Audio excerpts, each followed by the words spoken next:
If you want to go on global issues, why nations fail है, why nations fail है, ये किताब मैंने सिर्फ आप लोगों को वैसे थोड़ा नाम दिखाने के लिए लिखी है। New world order by Henry Kissinger. I do not recommend that you read it because it is tough, readability tough है। इससे बेहतर है you can read other books. इसमें भी एक शॉर्टकट बताता हूँ जो आप दोबारा अगर मुझे कोट करेंगे तो मैं वो कर जाऊँगा। ये हमारी अंदर की बातें हैं, ठीक है, ये बाहर नहीं जाने चाहिए। क्या है ऑन द रिकॉर्ड अंदर की बातें हैं, ऑन द रिकॉर्ड वाले लोगों से भी। तो वो ये है कि आप लोगों ने एसिंग CSS किताब का नाम सुना, by Bilal Zahoor. So it's a book जिसके अंदर बहुत ज़्यादा समरीज हैं मुख्तलिफ किताबों की, छोटी छोटी समरीज हैं। एक ऑप्शन ये है कि आप वो किताब पकड़ें, उन किताबों के रेफरेंसेस याद कर लें एंड उसको सप्लीमेंट करें। बेसिकली किताब आपको एक तो इनरिच नॉलेज देगी, दूसरा आप जब प्रेजेंटेशन सीख रहे होंगे at the back end of your तैयारी, आप ये नोट करेंगे कि एक रूल है, any declaration not supported by a fact, figure, example और reference is merely a statement और a declaration, it is not an argument.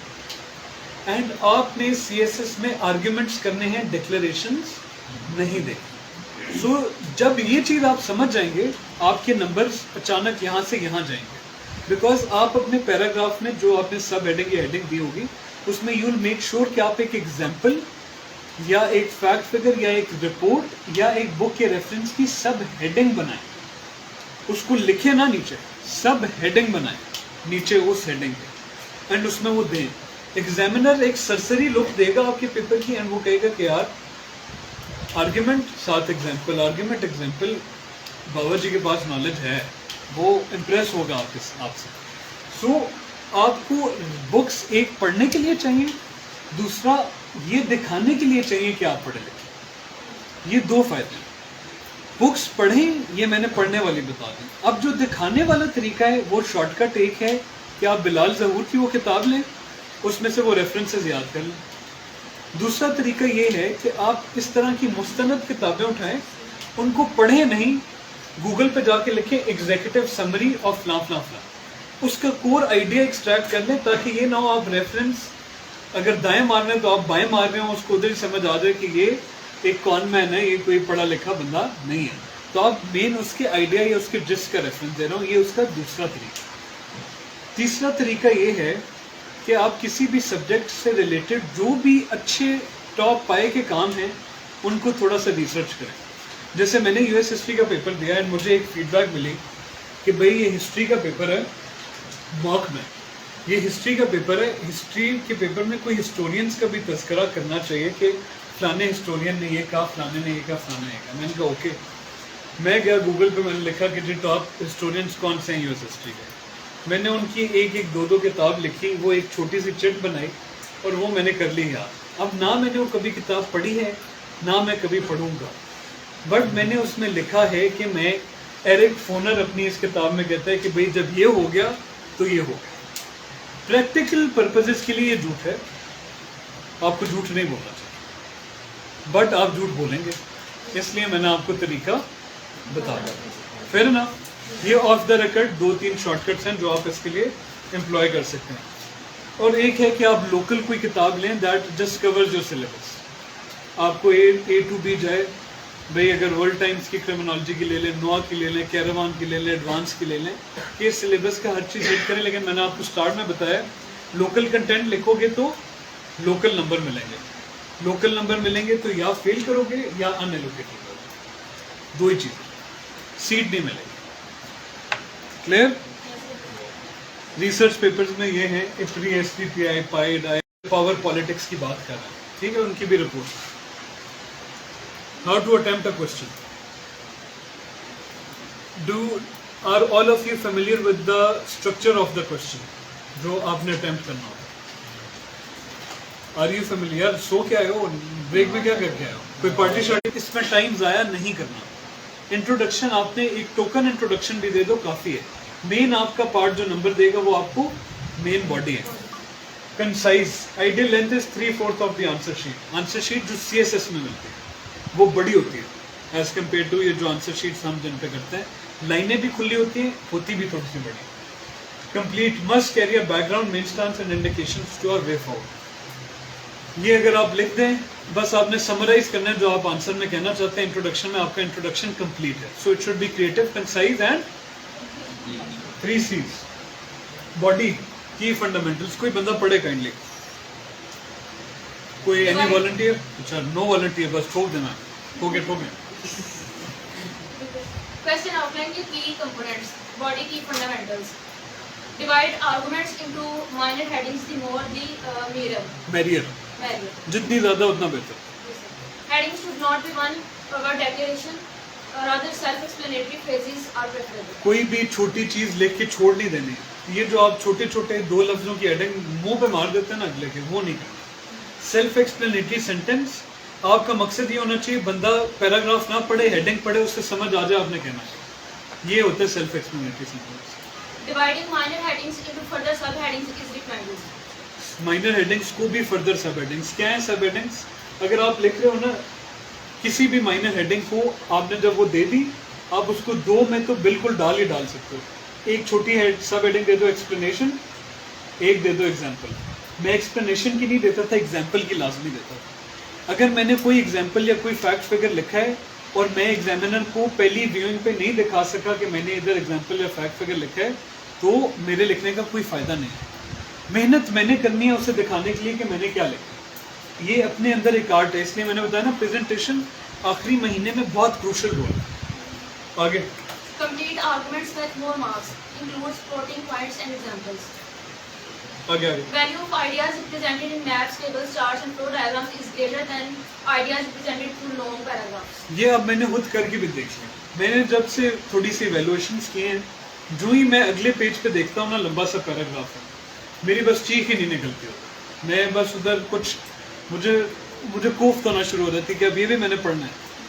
आप जो भी एग्जामिनर होगा उसका यही माइंडसेट है, वो भी लेजी होते हैं हमारे। उनको इन्फॉर्मेशन निकाल के इलस्ट्रेशन में दे दो, आपके लिए बेहतर रहेगा, क्योंकि उसको आपको ज़्यादा नंबर मिलेंगे। It is of greater value. ये इलस्ट्रेशन इसलिए नहीं है कि उसको दिखाना है कि मेरी आर्ट कितनी अच्छी है, मैं कितना अच्छा फ्लो चार्ट बनाता हूँ, कितना अच्छा टेबल बनाता हूँ, इसलिए कि आपने लंबी इन्फॉर्मेशन को छोटा करके उसके सामने रख देना। Clear? There is no ideal length for an answer.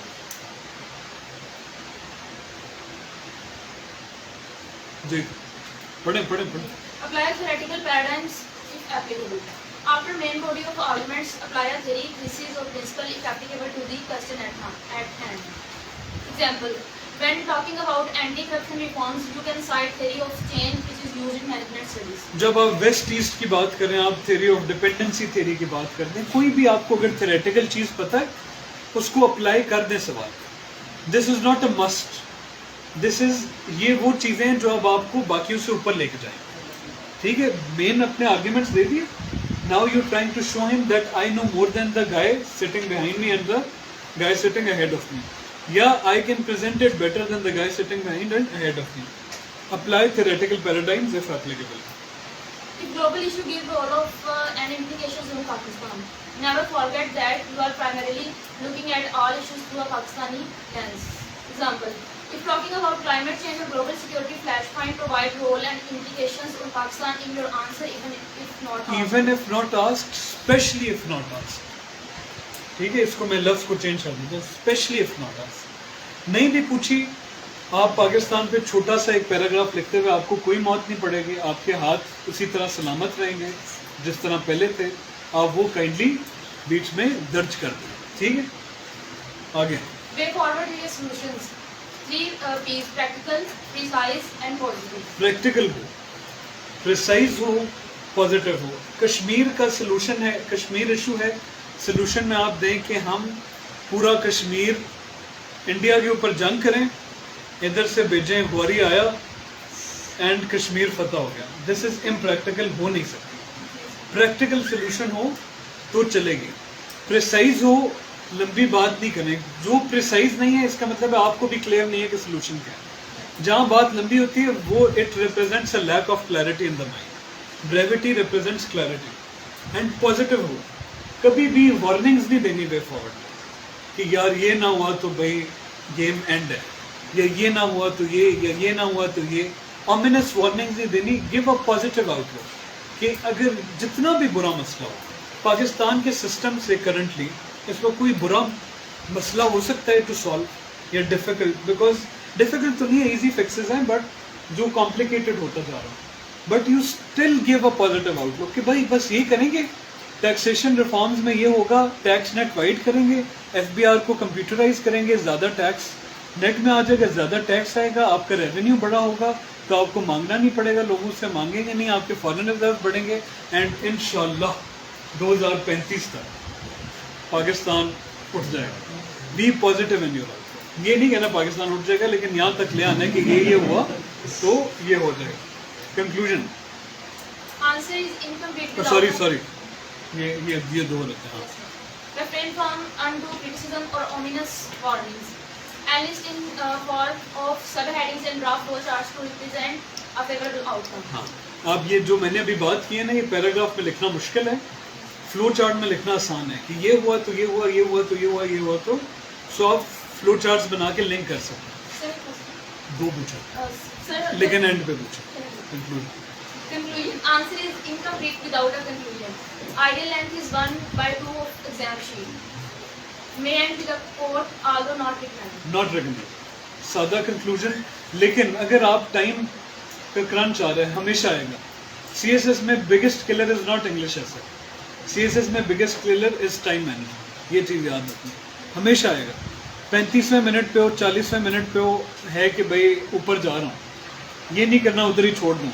ज़्यादातर करते हैं एक लाइन एक पेज छोड़ दूँ कि कभी एंड पे पता नहीं टाइम खुद ही कहीं से पैदा हो जाएगा, मुझे मिल जाएंगे और मैं तब कंक्लूजन लिख दूँ। छोटी सी कंक्लूजन लिख दो।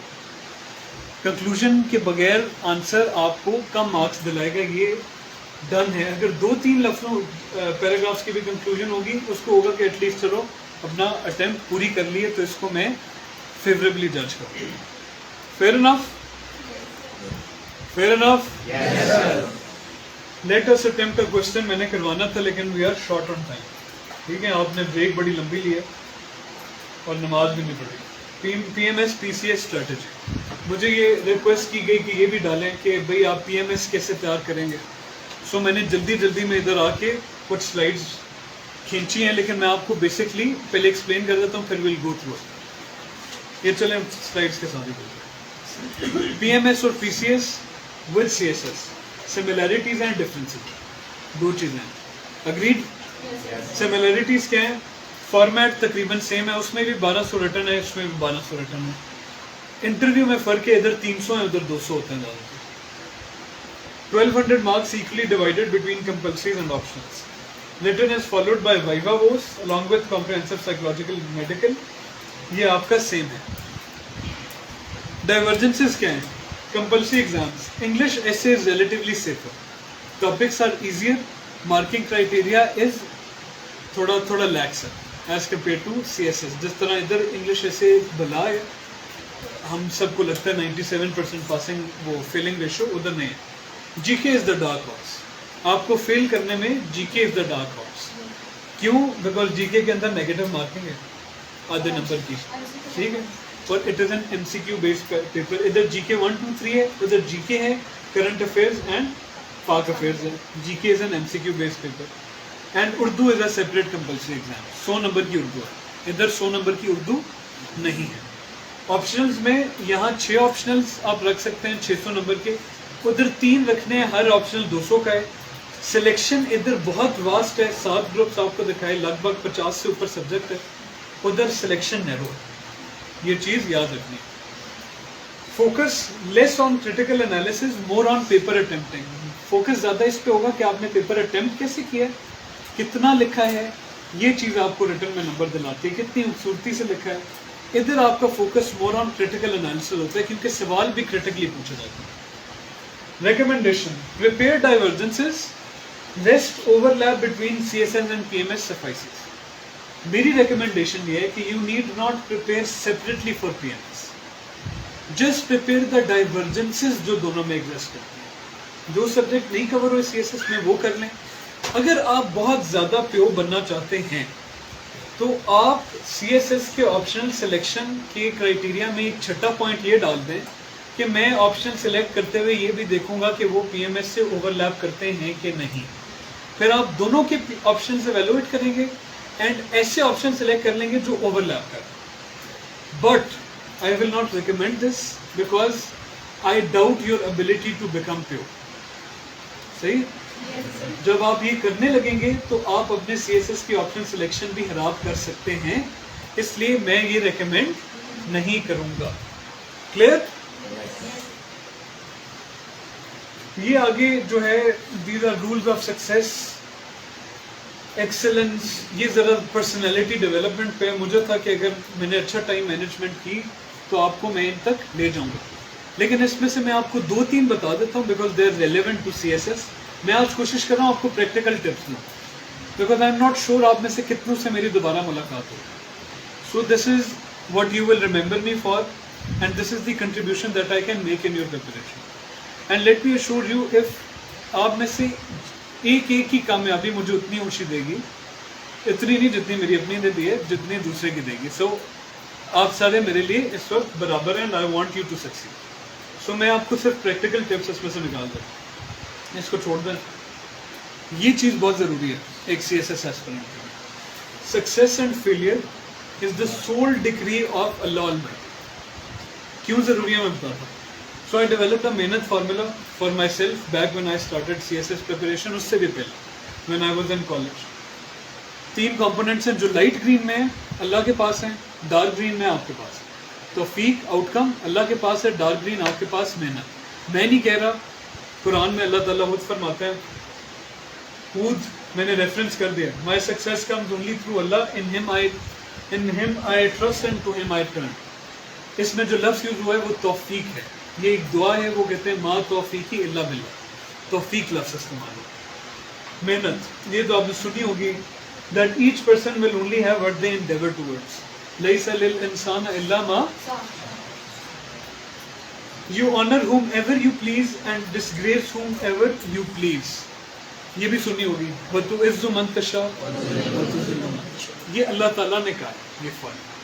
सो जब ये आप इस पे यकीन आता है, इस चीज़ को आप डिस्काउंट करते हैं, आपका फोकस इधर होता है, यू गेट सक्सेस। क्यों? जब इस चीज़ पे फोकस करते हैं आपको आता है एंजाइटी, डिप्रेशन, एग्जाम की टेंशन, एग्जाम आएगा क्या होगा, एग्जाम टेंशन होगा, stress paralyses your mind, when your mind is paralysed you are unable to perform well on the day of exam. आपको लोग कहते हैं मुझे नींद नहीं आ रही उस दिन, लोग कहते हैं मुझे पता नहीं क्या हो रहा है, मुझे अचानक वॉमिटिंग हो रही है, मुझे उल्टियाँ आ रही हैं, मुझे डायरिया लग गया है, बहुत ज़्यादा मसाइल होते हैं इस तरह। मैंने आज तक नहीं सोचा कि मैं पास होऊंगा फेल होऊंगा, क्योंकि वो मेरे हाथ में नहीं, मेरे हाथ में ये है। इस पे मैंने बहुत सोचा एंड इस पे फिर मैंने इतना सोचा कि मैंने कंपोनेंट्स बनाए मेहनत के, एंड मैंने सोचा कि अगर मैं फेल हुआ तो मैं इन्हीं में से किसी एक में गलती की वजह से फेल होऊंगा, मैं आऊँगा उसको दुरुस्त करूँगा, दोबारा अपनी बेस्ट करूँगा। मेरे पास से एंजाइटी गई, डिप्रेशन गया, एक तवक्कुल की feeling I, I felt strong and this help me during my preparation. I put it at number 1 because it is number 1। इसलिए नहीं कि अल्लाह ताला का नाम आ गया तो मैंने 1 लिख दिया, वरना वैसे है एक्सट्रीमिज्म का मसला है हमारी सोसाइटी में, कोई उठा के आपको सीधा कत्ल भी कर सकते हैं, बट स्टिल इसलिए नहीं, because I really believe that it is and this can be applied anywhere, sports में भी, कहीं भी। Excellence is not an act, it is a habit, इसको भी छोड़ दें। मेडियोक्रिटी इज अ सिन, छोड़ दें। कॉन्स्टेंट नेवर एंडिंग इंप्रूवमेंट छोड़ दें। ड्रीम बिग थिंग्स, हाँ ये important, think small to accomplish big things. आप में से कितने लोग क्रिकेट देखते हैं, टेस्ट मैच देखते हो? एक दिन में कितने सेशन होते हैं? मैं एक दिन मैच देख रहा था, ऑस्ट्रेलिया एंड पाकिस्तान का था। उन्होंने एक डायग्राम बनाई, पहला जो सेशन था वो येलो था, दूसरा ग्रीन, तीसरा फिर येलो था, कि पहला सेशन ऑस्ट्रेलिया ने डोमिनेट किया, फिर पाकिस्तान, फिर ऑस्ट्रेलिया। उससे मुझे आइडिया आया कि why not I divide my day in 3 sessions and I try to win each session. I try to win each session. I do not focus on मैं पूरे 6 महीने में क्या करूँगा, 7 महीने में क्या करूँगा। I do not focus on my day. I focus on the smallest unit I can divide it into, and that was my session. So I came up with this daily time management scheme. And this was made in December या November, and मैंने 1 दिसंबर से लेके 30th में जो मुझे लग रहा था पेपर्स आएंगे तब तक स्क्रीनिंग अनाउंस हो गया था। डेज कैलकुलेट किए, टोटल टाइम 182 बन रहा था। मैंने कहा कि अब इतना तो मैं प्यो नहीं हूँ कि 182 में से 182 दिन मैं पढ़ूंगा। किसी दिन कुछ होगा कि कोई खुदा ना आज तक मर जाता है, कोई किसी की टांग उतर जाती है, कुछ हो जाता है, आपको कोई फंक्शन पे बुला लेता है, किसी की शादी आ जाती है, कुछ भी हो जाता है। सो 21 दिन मैंने मिसलेनियस माइनस कर दिया। Murphy's law, anything that can go wrong will go wrong. सुना है? मर गए वो सारे, क्या हो गए? Anything that can go wrong will go wrong. I apologise, मैं थोड़ा सा शायद आपको मैं क्रूड लग रहा हूँ, लेकिन चलें। Miscellaneous time 21 days. Thank you madam. So आपने पर डे डिस्ट्रीब्यूट किया 3 session, 1 session of 5 hour each, 3 5 hour sessions. फिर मैंने कहा दिन में भी मैं इतना अच्छा नहीं हूँ कि मैं पूरा दिन यूटिलाइज करूँ। मैंने दिन में भी 2 घंटे मिसलेनियस टाइम दिया, 15 घंटे ये हो गया, 2 घंटे मिसलेनियस हो गए, एंड 7 घंटे मैंने कहा मैंने सोना है। क्योंकि अगर आप सोए नहीं, आप रिटेन नहीं करते, दिस इज साइंटिफिकली प्रूवन। जिसको लगता है वो जो पुरानी कहावतें हैं, बर्न द मिडनाइट ऑयल, कि जी मेहनत करनी है रात को जाग लो, ये बेवकूफ़ाना और अहमकाना बात। मेहनत करनी है, अच्छी मेहनत करो और फिर अच्छी नींद लो, ये अक्लमंदाना बात है। मैंने 7 घंटे नींद रखी, कैलकुलेट किया आवर्स को मल्टीप्लाई करके, time predicted to be use by sleep, miscellaneous time, मुझे मिल गया मेरा time available for study. Weeks में डिवाइड हो गया, टोटल वीक्स बन गए 23। I had a record and I still do इसी कंप्यूटर में of every hour that I have studied in this 6 to 7 months. I know of every session that I failed, every session that I drew, every session that I won. अपने लिए मैंने एक criteria बनाया, success criteria, and this ensures consistency. आप मेरी DMC उठाएं, you will see that I did not top any individual subject. I did not top. Similarly, interview भी मैंने top नहीं किया. There are other people who have scored more than me, but I topped Pakistan. Why? Because I did not miss my step in any component. And why did I not miss my step? Because I was consistent. And why did I get consistent results? Because I was consistent in the hard work that I put in. ये daily time management scheme आप अपने लिए बना सकते हैं। मुझे कहेंगे मैं बना दूं, मैं आपको टेम्पलेट दे दूं। मुझे कहेंगे मैं आपके लिए बना दूं कि आप दिन में क्या करते हैं, तो इतना मैं नहीं करता। ठीक है, ये आपको be honest, stick with yourself भी हो गया। कंसिस्ट, आप में से कितने लोग agree hard work is the key to success? आपको किसी ने बड़ा गलत बताया। Consistent smart work is the key to success. अगर आपको लगता है आप किताब खोल के बैठ जाएं एंड अल्लाह ताला आप पे आप कहती हैं ये बना जाती हैं, सूट बूट में खड़ा होके आप भी इस तरह देख रहे हो वैली में नीचे, ये boy, because boy is already on top of the mountain, but there is a bigger prize in उसकी साइड। मजा तो ऐसी जिंदगी का है ना, चल रहे हो, पानी जब खड़ा रहता है पानी बदबूदार हो जाता है, पानी चलता है तो बंदा आए, पहाड़ आए, जो चीज़ आए साथ जाती है पानी।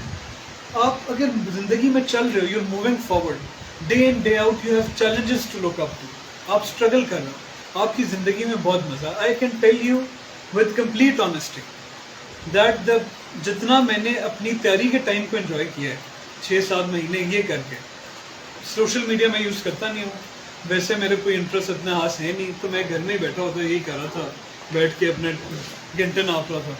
जितना मैंने उसको एंजॉय किया, I haven't enjoyed it the time post 9 जून, जब मेरा रिजल्ट आया एंड उसके बाद से उन लोगों ने भी मेरे से रब्ता किया जिन्होंने 6-7 साल से भी रब्ता नहीं किया होता कि आपका नंबर गुम गया था।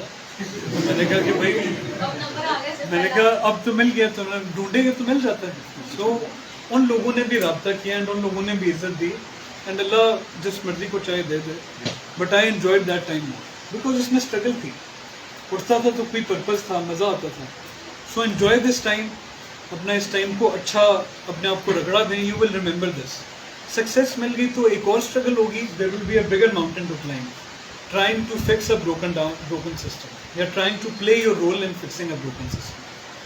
This is only the smaller mountain, ये जो आप अभी कर रहे हैं, because this is an entrance exam. ये याद रखो। Thank you and best of luck. अभी क्वेश्चंस बात है। सर सबसे पहले तो मुझे आप ये बताएं कि आप सोचा क्वेश्चन है। एक मिनट मकबूल, एक मिनट पहले इधर से ले लें फिर आपसे जी। सबसे पहले आप ये बताएं आपने कब डिसाइड किया था कि आप सीएसएस लेंगे? मैंने बहुत पहले डिसाइड कर लिया था। जब मैं फेल किया था 2016 में एंड मैं रिपीटर था, तो हम किप्स जाते थे और हमारा सेशन भी ना उन्होंने लिखा होता था बाय रिपीटर आ गए हैं, रिपीटर जा रहे हैं। जब रेगुलर बच्चों से पहले हमें निकाल देते थे एकेडमी से कि भाई आपका सेशन ओवर हो गया। तो तब मैंने डिसाइड किया कि मैं पहले मेडिसिन करूंगा क्योंकि पेरेंट्स की ख्वाहिश थी एंड सीएसएस अनप्रेडिक्टेबल है तो अच्छा सेफ्टी नेट हो। एंड जो ही मैं मेडिसिन कर लूँगा मैं सीएसएस करूँगा, इसलिए मैंने फाइनल ईयर बीडीएस में दिन को वार्ड्स पढ़े, शाम को सीएसएस पढ़ा। एक दोस्त को मेरे एकेडमी में वो कॉलेज में पता था कि मैंने सीएसएस करना और मजाक उड़ाते होते थे क्लास में कि भाई CSS, but I knew it from that day कि मैं करूँगा। सर सीएसएस करने के लिए सर डिग्री मतलब कितना मैटर करती है? एक प्रोफेशनल डिग्री का होना लाजिम है या नहीं सर? मतलब एक पूछ लो। स्पोर्ट की तरह रहेगी या नहीं? मतलब थिंकिंग जो है कि आप देखिए professional दो degree दो करना अप्रोचेस। बंदा कहेगा कि जी मैं बैचलर्स अगर करना है सीएसएस के लिए तो मैं उस चीज़ में बैचलर्स करूं जो मेरे से सीएसएस में पूछी जाएगी। लेकिन मैंने आपको क्राइटेरिया बताया, आपका प्रोफेशनल बैकग्राउंड आपको अगर कंपेटिटिव एज दे तो फायदा है। अगर आपने बैकग्राउंड करना भी है और लगाना है उसमें तो आना है जाना है और सेमेस्टर ऐसे ही पास करना है तो फ़ायदा नहीं। अगर आपने उसमें कोई एक्सेलेंस अचीव करनी है तो फिर किसी ऐसी चीज़ में प्रोफेशनल बैकग्राउंड कर लो जो आपको थोड़ा सा एज दे दे, लेकिन कितने में एज देगा? 200 मार्क्स लो। इकोनॉमिक्स ले लोगे 200, कोई और ऑप्शन लोगे 100, बाकी आपने बाकियों के साथ ही तैयारी करनी है, तो इतना ज़्यादा फैक्टर नहीं है। मैं ये अप्रोच रिकमेंड करूँगा कि अपना करियर इतना स्ट्रांग कर लो कि अगर सीएसएस ना हो पाए, क्योंकि इसमें किस्मत का एक बहुत बड़ा फैक्टर है, ना हो पाए तो आप सड़क पे ना बैठो, आप कोई हलाल रोज़ी कमा सकते और इज़्ज़तदार तरीके से कमा लो तो और भी बेहतर। तो इसमें आप एक अच्छा स्ट्रॉन्ग प्रोफेशनल डिग्री हो। मेरे से इंटरव्यू में पूछा उसने कि जी what is your plan B. अब मुझे पता था ये क्वेश्चन रिपीट हो रहा, तो मैं पहले से ये तैयार करके गया था कि सर चेयरमैन साहब पूछेंगे तो मैं इसका जवाब दूँगा। तो मैंने कहा कि sir my plan B first is exhaustion of all attempts at plan A, even if it does not succeed then I will accept it as fate of Allah, as Allah ताला की कदर मान के accept करेंगे। and I have a professional degree, I'm a dentist, I'm a doctor, मैं उसमें अपनी excellence achieve करूँगा and I'm a social worker। तो अगर सरकार नहीं चाहती कि मैं उनके लोगों को इस तरह हेल्प करूँ तो मैं वैसे हेल्प करता हूँ, मुझे इसमें क्या टेंशन। तो देन आपको एक कॉन्फिडेंस मिलती है, एक स्टेबिलिटी मिलती है सीएसएस करते हुए। Actually a good professional degree, तो मैं ये रिकमेंड करूँगा टेक अ गुड डिग्री। और सर लास्ट क्वेश्चन के ये क्वेश्चन लास्ट में पूछा जाता है कि why do you want to मतलब कम इन ब्यूरोक्रेसी, उसका किस तरह जब आप इंटरव्यू के लिए क्वालिफाई करोगे मेरे से मिलना आके मैं आपको बड़ा अच्छा जवाब देता हूँ। अभी आपके ये जरूरत नहीं जी, पहले सर का फिर आपके पास आते हैं जी। सर जैसे अभी मैंने attempt थोड़ा किया- ऊंचा बोलेंगे प्लीज। जी सर मैंने एग्जाम्स दिए हैं, तो अभी रिजल्ट आने तक मतलब आपकी क्या स्ट्रेटजी थी जब आपने एग्जाम्स दिए थे, और स्पेशली इंटरव्यू के लिए मतलब आपने कौन कौन सी चीज़ें जिनको अपने कवर करने की कोशिश की थी? और दूसरा जैसे भी हम बात कर रहे थे कि हम अभी प्रिपरेशन के दौरान जो है ना बुक्स पूरी पढ़ने की ज़रूरत नहीं है, ऐसे मैंने समरी सुनी थी और लाइक थीम्स पढ़े थे और तो इस तरह मैंने कवर किया था पेपर के अंदर। लेकिन अभी इंटरव्यू के लिए क्या हमको थोड़ा उसको पढ़ना ज़रूरी है या ट्रेनिंग कितनी हेल्पफुल सो इंटरव्यू की तैयारी जो है ना, it is 180 degree different from written. उसमें you just have to superficially touch a lot of things because everything under the sun is fair game.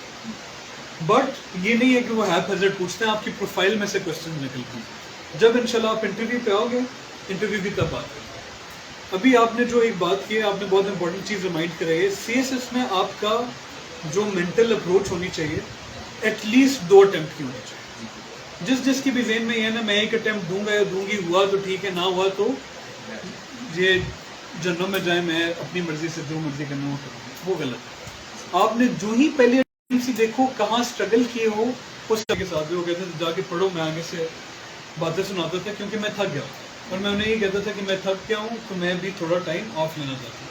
तो मैं अपनी हाउस जॉब कंटिन्यू कर रहा था एंड देन फिर मैंने थोड़ा थोड़ा पढ़ना स्टार्ट किया। मुझे थोड़ा मेरा मोमेंटम टूट चुका था, तो फिर मैंने कुछ मुख्तलिफ ऑनलाइन कोर्सेज की तरफ गया कि भाई कोई बंदा बोलता रहे, मैं सुनता रहूँगा तो थोड़ा रिवाइज होता रहेगा. तो you can try to keep in touch, but do keep in touch with this things.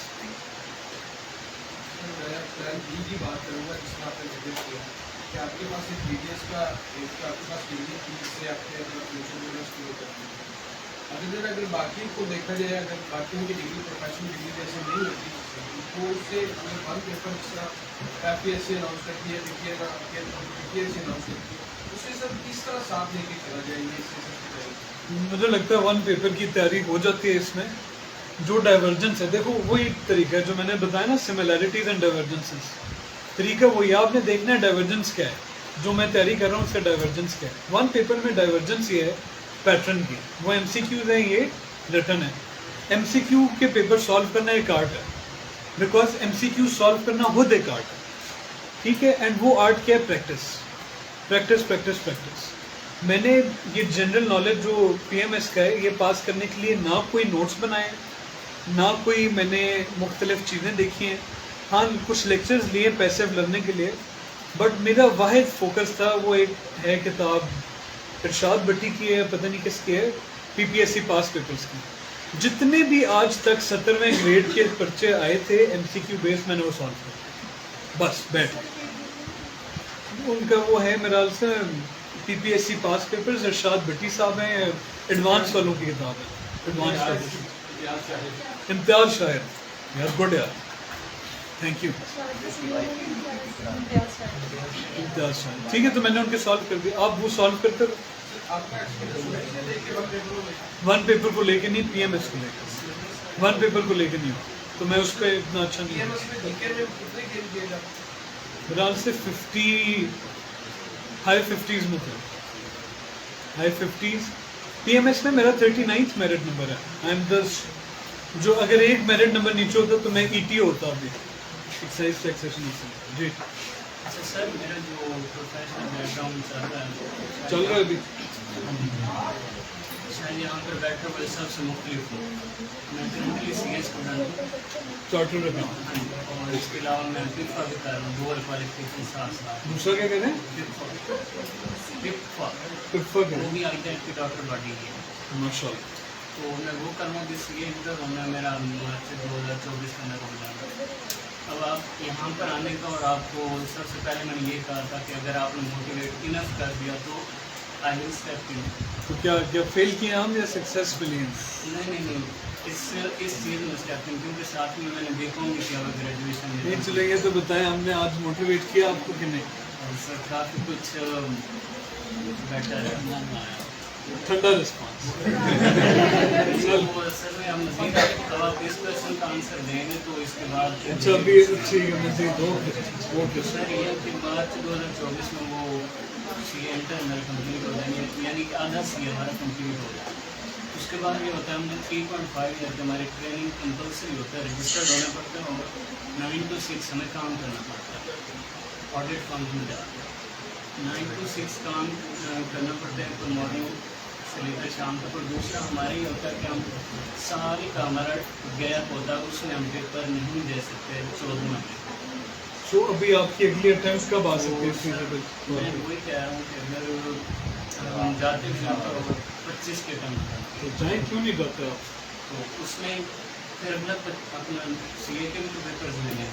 CA के पेपर्स देंगे लेकिन करें. बीच पर साल का इधर जो गैप आ गया, तो उसमें मैं ये पूछना चाह रहा हूँ कि 9 to 5 उधर से ट्रेनिंग भी चल रही होनी होती है हमारी, और बीच में ये time. Excellent question, excellent question. अगर आपके पास टाइम का क्रंच हो, जो प्रेसी है सवाल की, सबको एप्लीकेबल हो जाए, टाइम का क्रंच हो, और मुख्तलिफ काम कर रहे हो आप एट अ टाइम, तो फिर आप क्या करो, कैसे तैयारी करो? ये चीज़ याद रखें, CSS करना है आपने, उसका जो फ़ायदा होगा वो आपको होगा. मेहनत डालनी है आपने अपने लिए, किसी और के लिए नहीं करनी. जो अचीवमेंट है वो आपकी है, किसी और की नहीं है. तो जो तकलीफ़ है वो आपने बर्दाश्त करनी है, किसी और ने नहीं करनी. दिन के 24 घंटे ही हैं, वो आप मुझे बताएं, किसी और को बताएं कि मेरा टाइम का इशू है, वो 24 को 25 नहीं कर सकता. हाँ, वो ये आपको ज़रूर बता सकता है सीधा सीधा कि if you do not have time, if you are not given time, then make time. If you do not have time, you are not given time, then make time. ये उन पे भी अप्लाई होता है जो मैरिड हैं, house holds के अंदर उनको लगता है कि भाई बहुत क्रंच टाइम उनको मिल नहीं रहा पढ़ाई के लिए। जो लड़के नौकरी कर रहे हैं उनके ऊपर अप्लाई होता है, और आप पे जो 2 डिग्रीज कर रहे हैं। अगर जब मैं अपने फाइनल ईयर BDS में था, आखिरी 3 महीने, अभी आपको लगेगा कि वो जो बड़े हमारे अबाव इजाद सुनाते हैं कि 2-2 किलोमीटर चल के जाता था, ये करता था, वो करेगा, आपको लगेगा ये शुरू हो गए। But I can tell you with honesty that I did not sleep on a mattress, because मैंने पूरा साल इसमें CSS की तरफ शाम को पढ़ता रहा।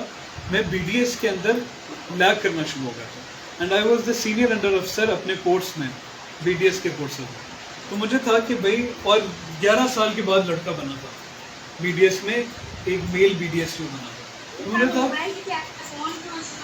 मुझे था कि वो कहेंगे कि यार ये तो अच्छा होता है कि लड़के नहीं बनते, ये नहीं बना कि ये तो बड़े थुक्कड़ होता है क्योंकि नंबर ही नहीं आता। So I had to give extra in order to उसको भी अच्छा क्लियर करो और इसको भी करो। Similarly you have to do so as well. अगर नहीं है अपनी नींद में से टाइम काटो, वहाँ से नहीं है अपने पर्सनल इंटरेक्शन में से टाइम काटो, जहाँ आ जा रहे हो काम पे उन 30-40 मिनट को करो। मुझे कोई शर्म नहीं है कहते हुए, हाँ लड़कियाँ बैठी हैं थोड़ी सी शर्म आनी चाहिए, लेकिन मुझे कोई शर्म नहीं है कहते हुए कि मैंने कमोड पे भी बैठ के पढ़ा, और सारे पढ़ते हैं, लोगों ने नहाते हुए पढ़ा। अगर आप टाइम नहीं जनरेट कर सकते, आपकी गलती लोग करेंगे, आपकी वजह से लोग रोकेंगे नहीं, लोगों को शर्म आनी आएगी, और competing with each other. So if you do not have time, if you're not given time, generate time. Fair enough? और तैयारी ऑनलाइन करनी ऑनलाइन करें, मैंने भी अपनी फाइनल ईयर BDS में ऑनलाइन किया। ऑनलाइन करें क्योंकि फिर आने जाने का टाइम बचता है। मैं ऑनलाइन ट्रेनिंग पे जाना है, ट्रेनिंग पे जाना है और कंपल्सरी जाना है, और पेपर हम दे ही कर सकते हैं। जी एक मिनट जी महविश बात करिए। Sir excuse me sir question ये है, आपने UPSC का बताया था कि कोई भी थीम है उसके साथ UPSC लिखना है, जरा वो रिपीट कर दीजिएगा, पॉइंट समझ नहीं आया। वो बड़ा ऑफ द रिकॉर्ड पॉइंट है, वो मैंने ये बताया था कि if you want to search for a topic, आप उस थीम को लिखें और साथ UPSC लिख दें, तो उससे आपको बड़ा एक कॉम्प्रिहेंसिव एनालिसिस मिल जाएगा। I will come to the online questions, मैं इसे रिपीट भी कर दूंगा, आप थोड़ी देर बस मुझे let me facilitate the people और सेटिंग, फिर I will come to the online. Sir हमारा सेशन आपके साथ कितनी हुआ होगा? मैं बता दूंगा जी, आपके साथ हमारा सेशन से कितनी हुआ होगा? मुझे इधर कहा गया कि मैंने करंट अफेयर्स पाकिस्तान अफेयर्स पढ़ानी है, आपको मैं पढ़ाऊंगा, उसका ओरिएंटेशन का लेक्चर तैयार है, कल होना था, कल नहीं दूंगा क्योंकि मुझे कल काम है, मंडे को होगा, मंडे को दे देंगे। वो ऑन कैंपस फिजिकली 1-2 लेक्चर्स होंगे, because I live in Quetta. आपके लिए मैं आ गया हूँ, आपके लिए मैं इधर रुकूंगा नहीं, इतनी मोहब्बत नहीं है, मैं वापस घर जाऊंगा। बाकी ऑनलाइन होगा, ऑनलाइन में ये है कि मेरा आपसे कनेक्शन इतना अच्छा नहीं होगा जैसे अभी है। I can feel the energy of the room, मुझे आपकी शक्लों से समझ आ जाती है कौन नहीं, कौन मजाक कर रहा है, कौन कुछ कर रहा है, कौन कुछ कर रहा है। तो ऑनलाइन होगा, लेकिन वो फिर हम एडजस्ट कर लेंगे। बाकी मैं आपको बड़े मज़े से पढ़ाऊंगा, आपको टेंशन लेने की जरूरत नहीं है। सर मेरा कुछ बात सर जी आप करें, देखिए आप ऑन कैंपस अफोर्ड नहीं कर सकते, ऑनलाइन अगर अफोर्ड कर सकते हैं 6 से 9 बजे जितना भी होता है बैठ सकते हैं तो बैठें, वो भी नहीं कर सकते आपके पास ऑप्शन है वीडियो लेक्चर्स के रहेगी। अब अगर एक बंदा कहे सर जी मैं बिरयानी खाऊं या कोरमा, और रोज़ के सामने सर बिरयानी या दाल, तो फिर मैं उसे ये तो नहीं कह सकता कोरमा खाऊं। समझ रहे हो? जो ऑप्शन है वो खा वीडियो लेक्चर्स ऑप्शन दे देता। Don't worry, you are worrying too much, I can see it in your personality, don't worry. जी sir current affair and Pakistan affair को अगर स्टार्ट आप करना चाह रहे हो तो आपको उसको किस तरीके से किस वे में लेके चलना चाहिए? अगर स्टार्ट कर रहे हैं, you should start with past paper analysis and a thorough subject analysis, then you know कि आपने करना क्या है, and then you prepare it theme wise, topic wise, जो टॉपिक्स ज़्यादा पूछे जाते हैं, फ्रीक्वेंटली पूछे जाते हैं, and this is the strategy जो हम ऑप्ट करेंगे। ओके सर, कहा जाता है कि फर्स्ट ऑफ ऑल आपको मतलब पास्ट पेपर्स को करना चाहिए स्टडी, तो पास्ट पेपर को करेंगे डायरेक्ट उसमें पब्लिक वाइज हम उसको लेके पास्ट पेपर्स को स्टडी किए बगैर आप किसी भी सब्जेक्ट पे जाएंगे तो you will be making a mistake. Past paper analysis tells you what is asked and कितनी दफ़ा पूछा जाता है। So I will never recommend going directly to the subject matter without going through past papers. Okay? जी, Thank you, sir. Yes, sir. Thank you. No issue. और किसी का कोई सवाल? मैं आता हूँ सर जी, नसरुल्ला आपके पास आता हूँ, एक मिनट। और किसी का सवाल? Because I know you people have to leave for your homes. जो जो पूछना है जल्दी जल्दी पूछें। जी जी। टाइम पर्सनलाइज्ड, CSS की जर्नी पर्सनलाइज्ड है। अब अगर मैं दरवाजे के पास मैंने जाना है और सर ने जाना है, मैं कहूँ कि जी मुझे लगेंगे 2 सेकंड, सर को लगेंगे कोई प्रॉपर लोगों में गुजरने में टाइम, तो क्या मैं दोनों के लिए एक टाइम दे सकता हूँ? It depends on the level where you standing and आप कितना तेज चल सकते हैं, कितनी जल्दी चीज़ें कवर कर सकते हैं, आपके पास रिसोर्सेज क्या हैं।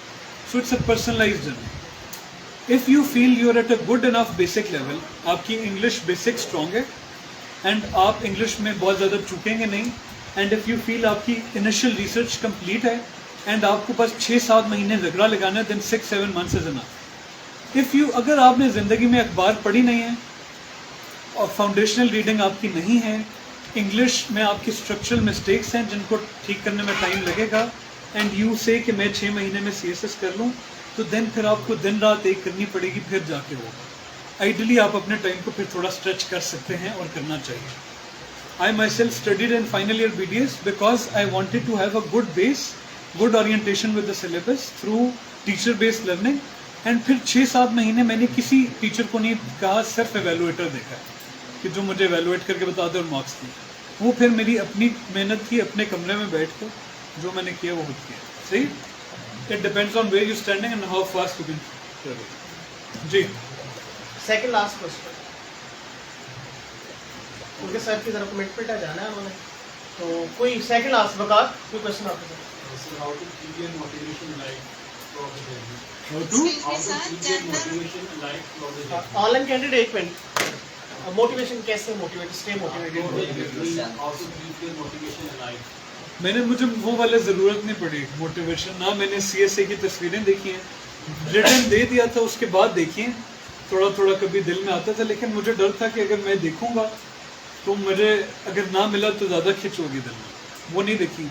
ना मुझे कोई सब्ज नंबर प्लेट पसंद आई, ना हूटर पसंद आया, ना ब्लू लाइट पसंद आई, ना ही मैं इंस्टाग्राम पे इनको फॉलो किया जो CSPs हैं पुराने कि जी पहली रेड है तो आप आएँ मेरे साथ, आपको मैं दिखाता हूँ रेड कैसे करते हैं। ये कोई चीज़ मोटिवेशन के लिए ज़रूरत नहीं थी। मेरा सिर्फ फोकस था कंसिस्टेंटली 5 घंटे का सेशन जीता, जहाँ जीता जीता, जहाँ नहीं जीता। और मेरी मोटिवेशन CSS की जो वैसे मेरी रीजंस हैं वो इतनी स्ट्रांग थी कि मुझे दोबारा अपने आप को रीइंफोर्स करने की ज़रूरत नहीं पड़ी, एंड ना ही मुझे कभी सेल्फ डाउट आया, क्योंकि I believe self doubt to be a sin. अगर आप अपने अंदर यकीन नहीं रख सकते तो यू डू नॉट डिजर्व कोई और बंदा आप में यकीन करे। जिस दिन आप कहो ना कि नहीं आप बताइए मैं कर सकता हूँ कि नहीं कर सकता, फिर तो आप कोई क्यों आप पे यकीन करे जब आप खुद ही अपने ऊपर यकीन नहीं कर सकते। तो मुझे इस तरह की चीज़ों की जरूरत नहीं पड़ी। लास्ट एंड पर्सनल क्वेश्चन, आपकी एज कितनी है? 23 है। सही वाली एज चाहिए, अब वो वाली चाहिए। सही वाली सर। यंग ब्यूरोक्रेट है। माशाल्लाह। जी कमल, सर आपने 7 मंथ में सेशन किया, तो आपने नोट्स बनाए थे? हाँ, very important question. I am of that camps या स्कूल ऑफ थॉट जो बिलीव करते हैं कि नोट्स मेकिंग, अब मुझे कोई मार ना देना क्योंकि जितना ये कार्डिनल चीज़ होगी, is not important. Notes making का लॉजिक क्या है? नोट्स मेकिंग का लॉजिक ये है कि आप मुख्तलिफ रिसोर्सेज से चीज़ें एक जगह इकट्ठी कर लें ताकि आपको रिवीजन में हेल्प मिले। CSS में जब आप फाइनल जाते हैं तो आपको 6 दिनों में 12 सब्जेक्ट्स के पेपर देने होते हैं।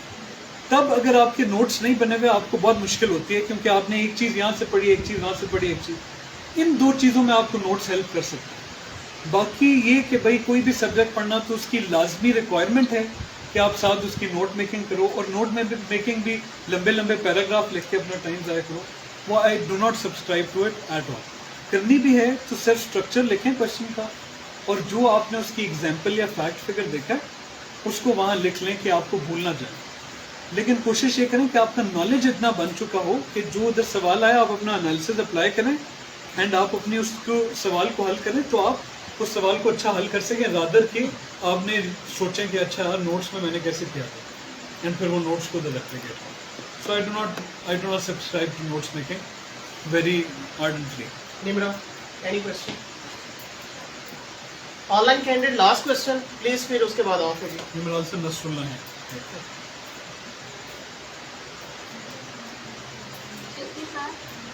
जी जी.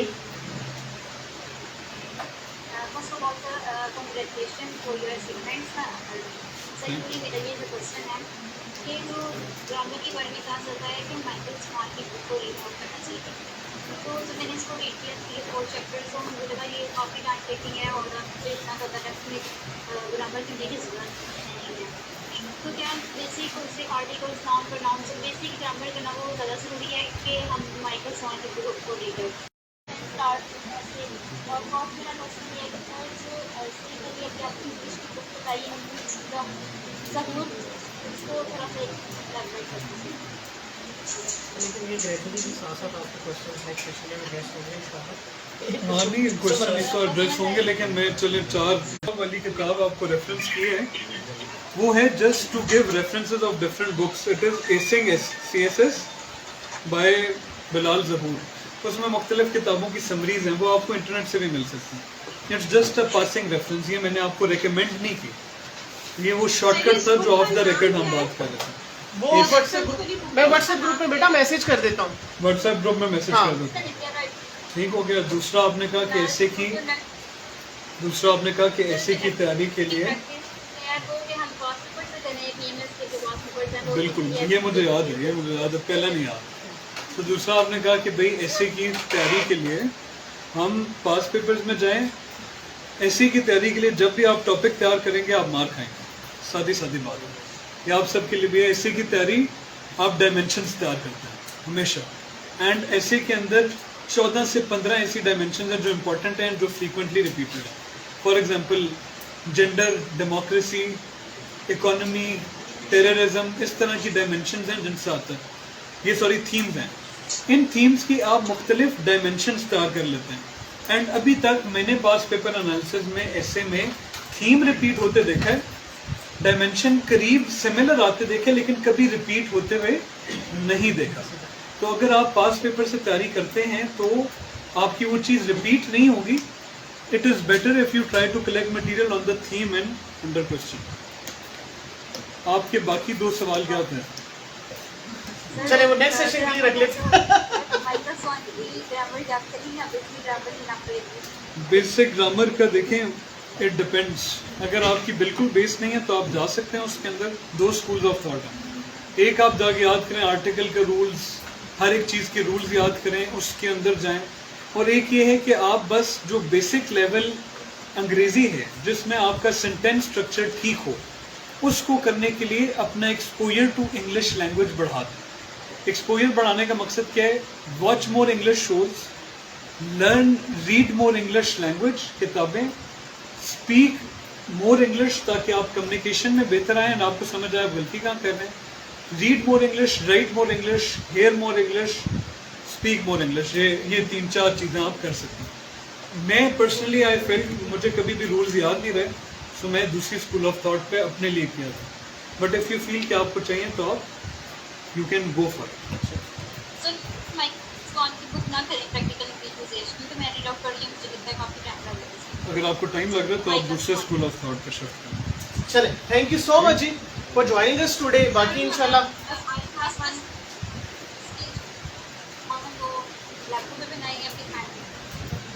Last question. हाँ जी, वो कह रहे हैं कि जो हाँ दोनों में बना सकते हैं. दोनों का फ़ायदा नुकसान आपको पता होना चाहिए.